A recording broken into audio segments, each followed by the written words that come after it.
বাবা 10 টাকা দাও, 10 টাকা দাও বাবা, রাস্তা দিয়ে কেউ যাচ্ছে না সারাদিন, বনিবারটা হল না বাবা, 10 টাকা, 10 টাকা দাও বাবা, 10 টাকা দাও, 10 টাকা দাও। এই যে ভাইস্তি, ভাইস্তি শোনো শোনো শোনো শোনো শোনো ভাইস্তি শোনো। আচ্ছা ভাই, আপনি যে আমাকে আজকে ফার্স্ট টাইম ভিক্ষিটা দিলেন, তে আপনার মনের ভাবটা কি বলেন তো? আপনি আমাকে দিলেন ভিক্ষিটা, আপনার মনের ভাবটা প্রকাশ করেন একটু। এই ভাই ভাল লাগলো, আচ্ছা আপনি 10 টাকা চাইলেন, 2 টাকা দিলাম, এই প্রথমবার আপনি ভিক্ষি দিলাম, আমার খুব ভালো লেগেছে ভাই, খুব ভালো লেগেছে আমার খুব। কোন জায়গায় আছেন ভাই? আপনি এই ঠিকানা কোন জায়গায় পেলেন যে আমি এখানে বসি? আমি তো ভাদালি এয়ারপোর্টে আসলাম, তো তোমাকে দেখছি তুমি এখানে বসে আছো, ভিক্ষি চাইলে তাই তোমাকে ভিক্ষি দিলাম 2 টাকা।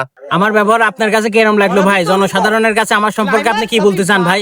আমি ভাই জনসাধারণের কাছে একটা কথা বলতে চাই, আপনি ভিক্ষুকটা ভালো ভাই, এখানে ভিক্ষি করতে আইছেন, কষ্ট করতে আইছেন, আপনি সবাই ভিক্ষি দিক ভাই, আমি যে আমার দিলাম আপনি সবাই সাহায্য করুক, আমি তাই চাই ভাই। আপনারা যে আমার দেখতে পাচ্ছেন ভিউয়ার্সরা, এই যে ভাই আমার কাছে ভিক্ষি দিতে আছে ভাদালি এয়ারপোর্টে, ঠিক আছে? আপনারাও চাইলে আমার কাছে আসতে পারেন। এই যে ভিউয়ার্স, আপনারাও আসতে পারেন, আমাকে ভিক্ষি দিতে পারেন। আমার বাড়ি নাজিরপুর, নাজিরপুর দক্ষিণ পাড়া চৌরাস্তার মোড়ে আমি ঠিক বসি।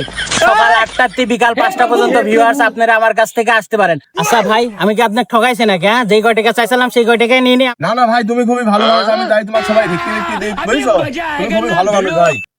হ হ হ ভাই, আমি খুব ভালো মানুষ, এলাকার লোকে বলে। হ ভাই, আমার টেকা বাই বাই, ঠিক আছে, গুড বাই।